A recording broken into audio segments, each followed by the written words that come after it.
La propia iniciativa de ley sobre el lavado de dinero, que se presentó aquí en febrero pasado, se establece que uno de los objetivos por los cuales se le dotan recursos para el combate, para prevención y combate a la Unidad de Inteligencia Financiera es precisamente para evitar financiamiento del terrorismo.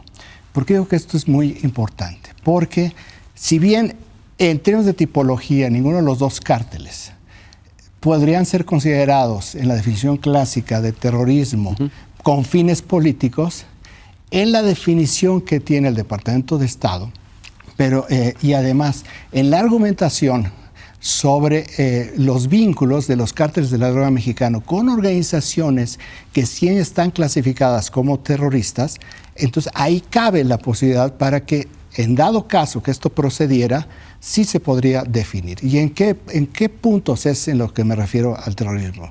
Precisamente en los mismos que está planteando Santiago Nieto. Porque el cártel de Sinaloa, particularmente, ha tenido relaciones muy bien documentadas con las FARC en Colombia. Y las FARC eran consideradas por el gobierno de Estados Unidos como organizaciones internacionalmente también. Y utilizan las mismas redes clandestinas de financiamiento de otras organizaciones terroristas, incluido Al Qaeda. Pero Raimundo, pareciera que estás dando los argumentos por los que sí encaja muy bien. Estoy planteando el escenario por el cual sí podría darse. Aquí, por supuesto que me remitiría yo a lo que yo señalaba previamente sobre que no hay absolutamente nada, ni el Departamento de Estado, ni la Casa Blanca tenía ningún conocimiento de los 90 días de los que habla Donald Trump. El concepto del petate del muerto. Pero debe tomarse serio. Ahorita regreso contigo. A ver, pero tú tenías un comentario cuando estaba hablando Sergio en el bloque anterior. Me gusta decir que no cuando hablo, lo cual a mí me parece maravilloso. No es un asunto de gusto, pero no importa. Nada más para decir, hay un tema que me parece que no podemos juntar las dos cosas y que tiene que ver con la simetría en el poder de ambos países, la verdad. Entonces, me parece que cuando Marcelo Ebrard plantea que hay un acto de terrorismo en Estados Unidos en el caso del Paso, lo que está diciendo es que hay un acto en donde el perpetrador hace explícito que lo que quiere es matar mexicanos. Y causar terror. Y matar mexicanos. Está destinado a ese grupo que efectivamente el gobierno mexicano representa. Entonces, cuando el gobierno mexicano dice, yo creo que yo sí tengo algo que ver ahí, porque el que lo está matando está buscando ese objetivo en particular, pues simplemente está diciendo, quiero estar interesado, quiero ver qué es lo que ocurre. Me parece legítimo.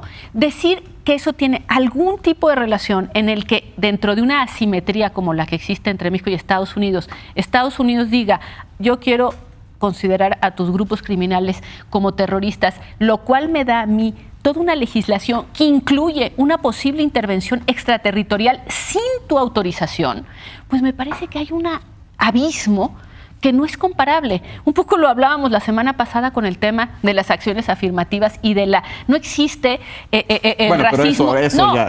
Pero es que no existe el racismo inverso. Bueno, la simetría entre Estados Unidos y México no permite decir que porque México diga una cosa justifica la reacción de Estados Unidos en un tema de este calibre. Es como decir que fue porque los LeBaron pidieron que México declarara a estos grupos terroristas. Exactamente lo mismo. En marzo ya lo había dicho Trump, han querido desde siempre. Pero ahora, yo diría, hay que tomarlo con mucha atención por varias razones. De entrada hay que saber cómo va a venir, si en efecto se va a convertir en realidad o no.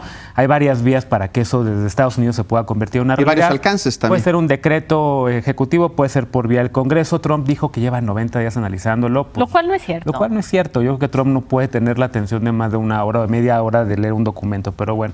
Ahora, las implicaciones son muy graves porque podría haber, si en efecto se llega a concretar, podría haber implicaciones para políticos mexicanos que estén negociando en un proceso de diálogo con grupos del narcotráfico, por si hay una ley de amnistía o por si hay un intento de regular el mercado de las drogas. Podría haber repercusiones para las exportaciones mexicanas, importaciones, porque esta ley de crear o de decretar organizaciones terroristas puede afectar incluso también a través del Banco de Exportaciones e Importaciones de Estados Unidos a nuestros propios empresarios. Puede afectar a sociedad civil, a un grupo de sociedad civil que pudiera estar mediando en alguna discusión, en alguna plática sobre amnistía amnistía otra vez o justicia transicional. Es decir, es muy grave lo que el presidente Trump pone sobre la mesa y por eso a mí sí me gusta la reacción del gobierno mexicano, decir, no vamos a permitir que esto ocurra. Está por ahí también la idea de drones y de ataques militares, que así la veo muy lejana. Bien, ¿tú? Pues mira, yo creo que sí tiene consecuencias muy importantes el declarar un cártel del crimen organizado pasar a organización terrorista. Los cárteles del crimen organizado, Estados Unidos prácticamente cuando están fuera de su territorio los trata a través de la Drug Enforcement Agency, ¿no? De la DEA. O sea, es la agencia prácticamente encargada de ese intervencionismo, digamos, de Estados Unidos, en este caso en México. Ya pasar a organización terrorista, ahí hay que decir que desde 2001 hubo cambios en las leyes y en los protocolos de Estados Unidos para irse con todo contra estas organizaciones terroristas. Entonces ahí, aparte de la DEA, ya se te mete la CIA, la National Security Agency, el FBI, ICE, el Pentágono, el Ejército, la Marina y el Departamento del Tesoro. Te faltan algunos. Bueno, me faltan algunos, ok, tú los puedes complementar. Pero ya no es una cosa de los señores estos de la DEA operando en la Embajada de Estados Unidos y los consulados, sino ya es el Estado americano, con toda la fuerza que tiene ese Estado americano, entrándole a esas organizaciones del crimen organizado. Y no con el objetivo de pacificar México, que es importante decirlo. Con el objetivo de defender los intereses de seguridad de Estados Unidos.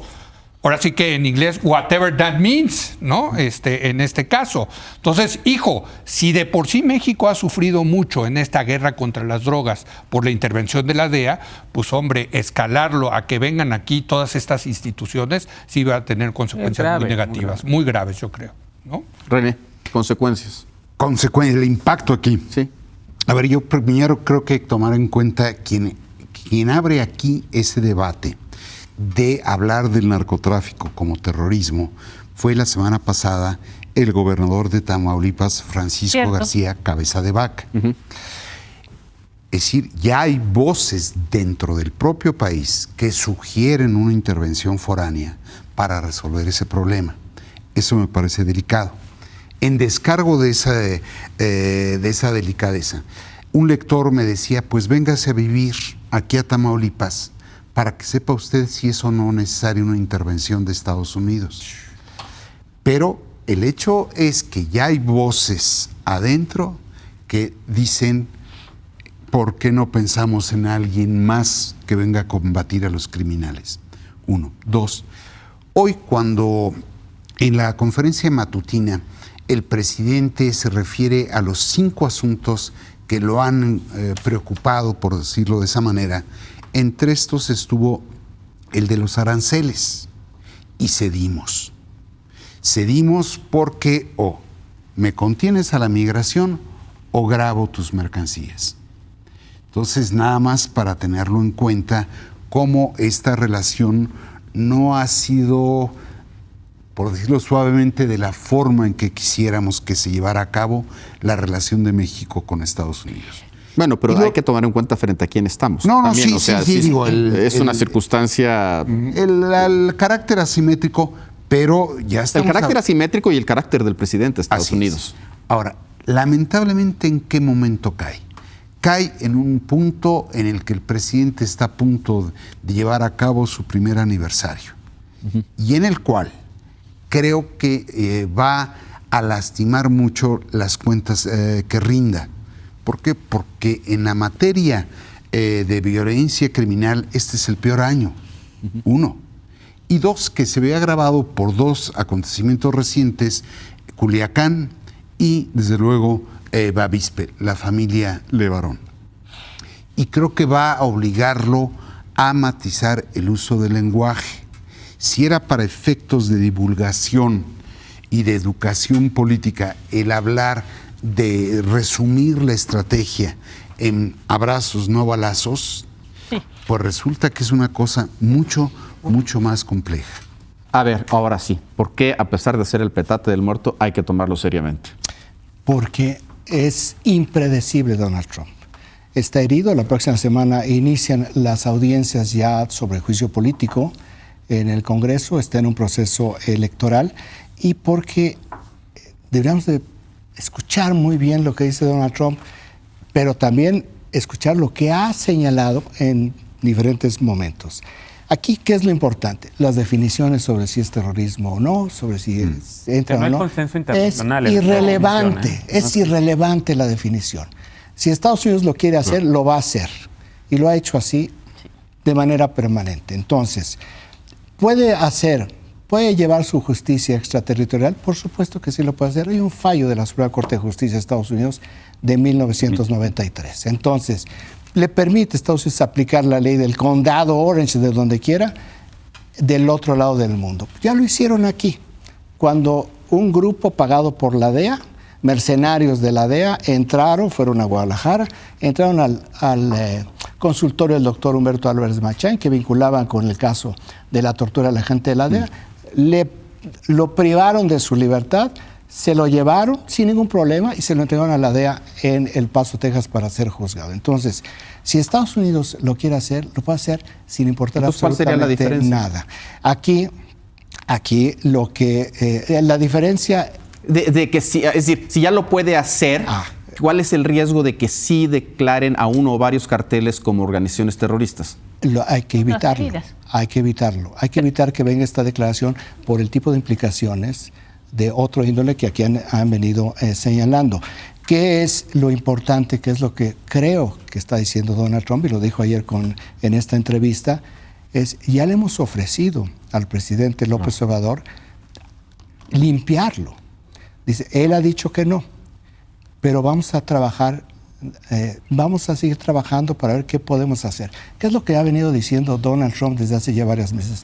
No pueden ustedes con los cárteles de la droga. Yo creo que ahí es en donde se tiene que subrayar este punto, porque sigue la presión. Quitémosle el fuego pirotécnico del terrorismo, de la seguridad nacional, y enfoquémonos a lo que está sucediendo. ¿Qué tiene que ver esto con México? Tiene que ver con la estrategia de seguridad. Tiene que ver con el TEMEC también. Sergio, ¿implicaciones? ¿Qué tan graves las puedes? A ver, las implicaciones sí pueden ser serias. Si realmente hay una declaración en este sentido, podemos ver una mayor impunidad en el tipo de intervenciones de los Estados Unidos en México, que en realidad, coincido con Raimundo, las hemos visto en el pasado, no han tenido ningún tipo de implicación. México ha protestó en el caso de Humberto Álvarez Machain y no sirvió absolutamente de nada. El gran pretexto es la inseguridad en México, y ahí en realidad nosotros los mexicanos deberíamos ser los más interesados en reducir esta oleada de violencia. Pero mientras no reduzcamos la oleada de violencia, por supuesto nosotros vamos a estar insatisfechos. Por supuesto, cuando llegues a Reynosa, Tamaulipas, la gente te va a decir, a ver, no salgas a la calle. Estuve la semana pasada en Reynosa, Tamaulipas, no salgas a la calle. Curiosamente, sales a la calle y no ves nada, pero es que de vez en cuando hay una balacera y de vez en cuando hay secuestros. En la vida cotidiana no cambia, pero sí estamos viendo una situación de gran fracaso en la principal responsabilidad del Estado mexicano, que es la seguridad. Afecta a la familia Levarón, afecta a millones de nuestros connacionales, y sí tenemos un fracaso. Y lo peor de todo es que sí estamos empezando a ver a mucha gente que, independientemente de todo nuestro adoctrinamiento nacionalista, dice, bueno, es que si vinieran los gringos, en 2 minutos acaban con el problema. Oye, implicaciones también. Yo quisiera decir, y creo que es muy importante, hagámonos cargo de que abrimos la puerta. Es decir, como país abrimos la puerta a lo que está pasando, y eso tiene que ver con el fracaso, y el fracaso no de un gobierno, el fracaso de todos los gobiernos para combatir la inseguridad. Si no nosotros estamos presentando esa debilidad que le ha permitido a Trump hacer esas declaraciones. Dejemos de hablar de Trump, creo, y hagámonos cargo de que no hemos podido con el tema de la inseguridad, que no hemos construido las instituciones que se necesitaban, que no hemos avanzado, lo cual es una catástrofe nacional. Entonces, cuando dicen es que Cabeza de Vaca dice que es terrorismo, pues en realidad sí hay terrorismo. El tema es la definición y las implicaciones. Pero yo creo que hay una parte que le queda muy lejos a todas las víctimas, y no a los Levarón, a las cientos de miles de víctimas que hay en el país, que dicen, qué raro, están defendiendo la soberanía nacional. ¿Cuál soberanía? La soberanía se perdió con el poder fáctico de los criminales. Ellos son una verdadera amenaza a la soberanía nacional y no les hemos ganado. Ellos son los que están enseñorados en territorios completos. Ayer sacábamos la imagen pues, de un retén, donde un grupo criminal empezó a rayarle a todo mundo.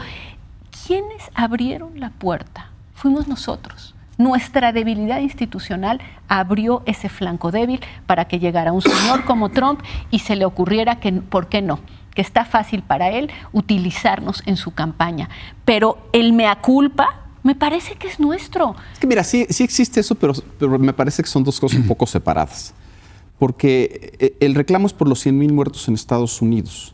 Es decir, pensemos en una alternativa hipotéticamente, Pax Narca, que pasen mientras no maten a nadie aquí. Pero ese es mientras siguiera habiendo los 100,000 muertos allá, seguiría el tema. Es decir, sí veo tu punto, pero creo que lo que está ahorita generando esto no tiene que ver con los muertos aquí pero ni con las condiciones. Creamos las condiciones y los mexicanos, hay mexicanos, como lo dicen, que están diciendo, oye, ¿por qué no? Han pedido, yo he escuchado desde hace años pedir que lleguen los cascos azules. ¿Qué significa decir que lleguen los cascos azules? Es gente que dice, nosotros no pudimos. Necesitamos a alguien. Sí, a ver, yo creo que Trump, si realmente quisiera combatir todo esto, debería declarar como organizaciones criminales y terroristas a los grupos farmacéuticos en Estados Unidos y a los doctores que han dado esas recetas tremendamente irresponsablemente en Estados Unidos en los últimos años y que han creado esa crisis de adicción tan fuerte que está matando a muchos estadounidenses allá.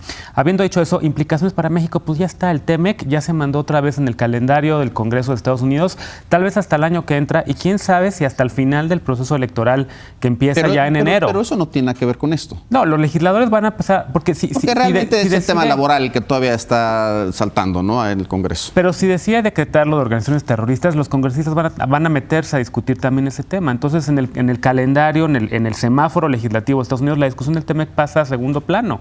Ya no va a pasar, seguramente por alguien escribía que a menos de que haya un milagro de la Virgen de Guadalupe el 12 de diciembre se va a aprobar el TEMEC, ¿no? Y creo que es una muy mala implicación para este gobierno, que en efecto cumple un año y que quería cerrar el año diciendo que había logrado la ratificación del tratado.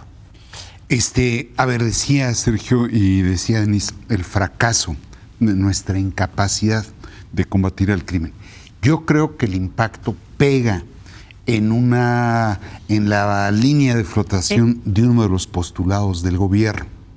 Sí, está simplificado en la expresión abrazos, no balazos, pero en el fondo el ejercicio era ya no solo combatir al crimen sobre la base de la persecución, sino sobre la base de la prevención social, recuperar tejido social y tratar de disminuir la confrontación violenta para crear las condiciones de un reencuentro.